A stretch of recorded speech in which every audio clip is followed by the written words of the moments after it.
ಜಮ್ಮುವಿನ ನಾಗ್ರೋಟಾ ಸೇನಾ ನೆಲೆ ಮೇಲೆ ಗುಂಡಿನ ದಾಳಿಯನ್ನ ನಡೆಸಲಾಗಿದೆ. ಸೈನಿಕರು ಹಾಗೂ ಉಗ್ರರ ಮಧ್ಯೆ ಗುಂಡಿನ ಚಕಮಕಿ ನಡೆದಿದೆ. ಈ ಗುಂಡಿನ ದಾಳಿಯಲ್ಲಿ ಸೈನಿಕನಿಗೆ ಸಣ್ಣ ಪುಟ್ಟ ಗಾಯ ಆಗಿದೆ ಅನ್ನುವಂತಹ ಮಾಹಿತಿ ಲಭ್ಯವಾಗ್ತಾ ಇದೆ. ಭದ್ರತಾ ಪಡೆಗಳಿಂದ ಇದೀಗ ಶೋಧ ಕಾರ್ಯಾಚರಣೆ ಮುಂದುವರೆಸಲಾಗ್ತಾ ಇದೆ. ಜಮ್ಮುವಿನ ನಾಗ್ರೋಟಾ ಸೇನಾ ನೆಲೆ ಮೇಲೆ ಗುಂಡಿನ ದಾಳಿಯನ್ನ ನಡೆಸಲಾಗಿರೋದು. ಈ ಸಂದರ್ಭದಲ್ಲಿ ಸೈನಿಕರು ಮತ್ತು ಉಗ್ರರ ಮಧ್ಯೆ ಗುಂಡಿನ ಚಕಮಕಿ ನಡೆದಿದೆ. ಈ ಗುಂಡಿನ ದಾಳಿಯಲ್ಲಿ ಸೈನಿಕನಿಗೆ ಸಣ್ಣ ಪುಟ್ಟ ಗಾಯಗಳು ಆಗಿದೆ ಅನ್ನುವಂತಹ ಮಾಹಿತಿ ಸಿಗ್ತಾ ಇದೆ ಭದ್ರತಾ ಪಡೆಗಳಿಂದ. ಸದ್ಯ ಶೋಧ ಕಾರ್ಯಾಚರಣೆ ಮುಂದುವರಿತಾ ಇದೆ. ಜಮ್ಮುವಿನ ನಾಗ್ರೋಟಾ ಸೇನಾ ನೆಲೆ ಮೇಲೆ ಗುಂಡಿನ ದಾಳಿಯನ್ನ ನಡೆಸಿದ್ದಾರೆ ಪಾಕ್ನ ಉಗ್ರರು. ಸದ್ಯ ಉಗ್ರರು ಹಾಗೂ ಸೈನಿಕರ ಮಧ್ಯೆ ಗುಂಡಿನ ಚಕಮಕಿ ನಡೆದಿದೆ.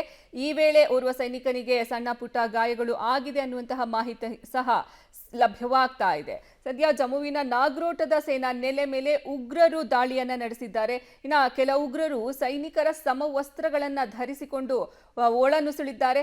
ಇನ್ನು ಆ ಉಗ್ರರು ಹಾಗೂ ಸೈನಿಕರ ನಡುವೆ ಗುಂಡಿನ ಚಕಮಕಿ ಏರ್ಪಟ್ಟಿದೆ. ಉಗ್ರರನ್ನ ಹೊಡೆದು ಉರುಳಿಸಿದ್ದಾರೆ ನಮ್ಮ ಭಾರತೀಯ ಸೇನೆ. ಸದ್ಯ ಈ ವೇಳೆ ಸೈನಿಕನಿಗೆ ಸಣ್ಣ ಪುಟ್ಟ ಗಾಯಗಳು ಆಗಿದೆ ಅನ್ನುವಂತಹ ಮಾಹಿತಿ ಸಹ ಸಿಗ್ತಾ ಇದೆ.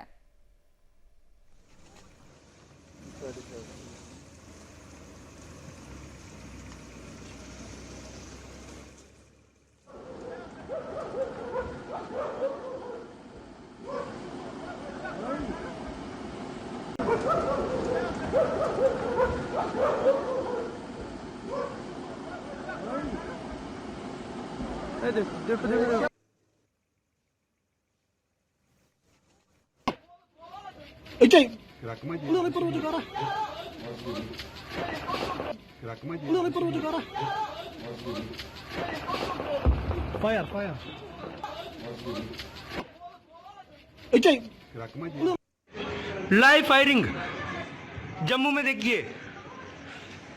ये देखिए, ये देखिए, ये देखिए,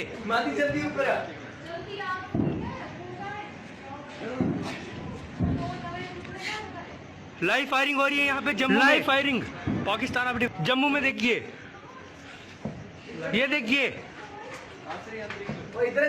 ये देखिए, ये देखिए,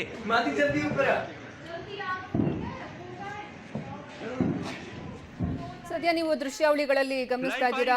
ಸ್ಥಳೀಯರು ಅಲ್ಲಿನ ತಮ್ಮ ಮೊಬೈಲ್ನಲ್ಲಿ ಸೆರೆ ಹಿಡಿದಿರುವಂತಹ ದೃಶ್ಯ ಇದು. ಅಲ್ಲಿ ಲೈವ್ ಫೈರಿಂಗ್ ಆಗ್ತಿದೆ ಅಂತ ಅವರು ತಮ್ಮ ವಿಜುವಲ್ಸ್ ಅನ್ನ ಮೂಲಕ ಅವರು ತಿಳಿಸ್ತಾ ಇದ್ದಾರೆ.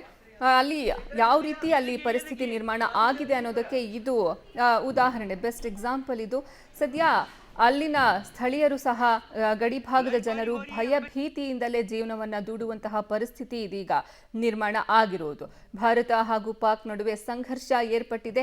ಎರಡೂ ದೇಶಗಳ ನಡುವೆ ಈಗ ದಾಳಿ ಪ್ರತಿದಾಳಿ ಶುರುವಾಗಿದೆ. ಕದನ ವಿರಾಮ ಘೋಷಣೆ ಆದರೂ ಸಹ ಪಾಕ್ನಿಂದ ಕದನ ವಿರಾಮವನ್ನ ಉಲ್ಲಂಘನೆ ಮಾಡಲಾಯಿತು. 50ಕ್ಕೂ ಹೆಚ್ಚು ಡ್ರೋನ್ಗಳ ದಾಳಿಯನ್ನ ಪಾಕಿಸ್ತಾನದಿಂದ ಮಾಡಲಾಯಿತು. ಇದಕ್ಕೆ ಭಾರತೀಯ ಸೇನೆ ಸಹ ಆ ಡ್ರೋನ್ಗಳನ್ನು ಹೊಡೆದು ಉರುಳಿಸುವಲ್ಲಿ ಸಕ್ಸಸ್ ಆಗಿದೆ. ಶ್ರೀನಗರದಲ್ಲಿ ಡ್ರೋನ್ ದಾಳಿಗಳ ದೃಶ್ಯಾವಳಿಗಳನ್ನು ನೀವು ಗಮನಿಸ್ತಾ ಇದ್ದೀರಾ. ಇದು ಪಾಕ್ನಿಂದ ಡ್ರೋನ್ ದಾಳಿಯನ್ನ ನಡೆಸಿರೋದು ಭಾರತದ ವಿರುದ್ಧ. ಭಾರತದ ಜಮ್ಮು ಕಾಶ್ಮೀರ ಹಾಗೂ ಪಂಜಾಬ್ ಮತ್ತು ರಾಜಸ್ಥಾನ, ಹೀಗೆ ಗುಜರಾತ್, ಈ ಭಾಗಗಳನ್ನು ಟಾರ್ಗೆಟ್ ಮಾಡಿಕೊಂಡು ಪಾಕಿಸ್ತಾನದಿಂದ ಡ್ರೋನ್ ದಾಳಿಗಳನ್ನು ನಡೆಸಲಾಗಿದೆ.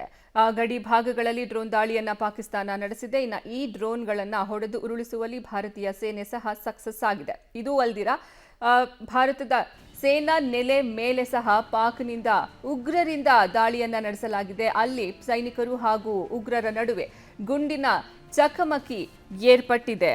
ಕಳೆದ 4 ದಿನಗಳಿಂದ ಗಡಿಯಲ್ಲಿ ಭಾರತ ಪಾಕಿಸ್ತಾನದ ನಡುವೆ ನಡೀತಾ ಇದ್ದಂತಹ ಸಂಘರ್ಷಕ್ಕೆ ಕದನ ವಿರಾಮದ ಮೂಲಕ ಶನಿವಾರ ತೆರೆ ಬಿದ್ದಿತ್ತು ಅಂತ ಅಂದುಕೊಳ್ಳುವಷ್ಟರಲ್ಲೇ ಮತ್ತೆ ನೆರೆ ದೇಶ ಪಾಕಿಸ್ತಾನ ತನ್ನ ನರಿ ಬುದ್ಧಿಯನ್ನ ತೋರಿಸೋಕೆ ಮುಂದಾಗಿದೆ. ಶನಿವಾರ ಸಂಜೆ 5 ಗಂಟೆಗೆ ಕದನ ವಿರಾಮ ಜಾರಿಯಾಗತ್ತೆ. ಕತ್ತಲಾಗುವಷ್ಟರಲ್ಲಿ ಪಾಕ್ ಸೇನೆ ಎಂದಿನಂತೆ ತನ್ನ ವರಸೆಯನ್ನ ಮುಂದುವರಿಸುತ್ತೆ. ಡ್ರೋನ್ ಹಾಗೂ ಶೆಲ್ ದಾಳಿಗೆ ಮುಂದಾಗುತ್ತೆ. ಇದರ ಬೆನ್ನಲ್ಲೇ ದಿಟ್ಟ ತಿರುಗೇಟನ್ನ ನೀಡೋದಕ್ಕೆ ಭಾರತ ಸರ್ಕಾರ ಭದ್ರತಾ ಪಡೆಗಳಿಗೆ ಫ್ರೀ ಹ್ಯಾಂಡ್ ಅನ್ನ ನೀಡಿದೆ. ಪಾಕ್ ದಾಳಿಗೆ ಬಿಎಸ್ಎಫ್ ಸಹ ಪ್ರತಿ ದಾಳಿಯನ್ನ ಕೊಟ್ಟಿರೋದು.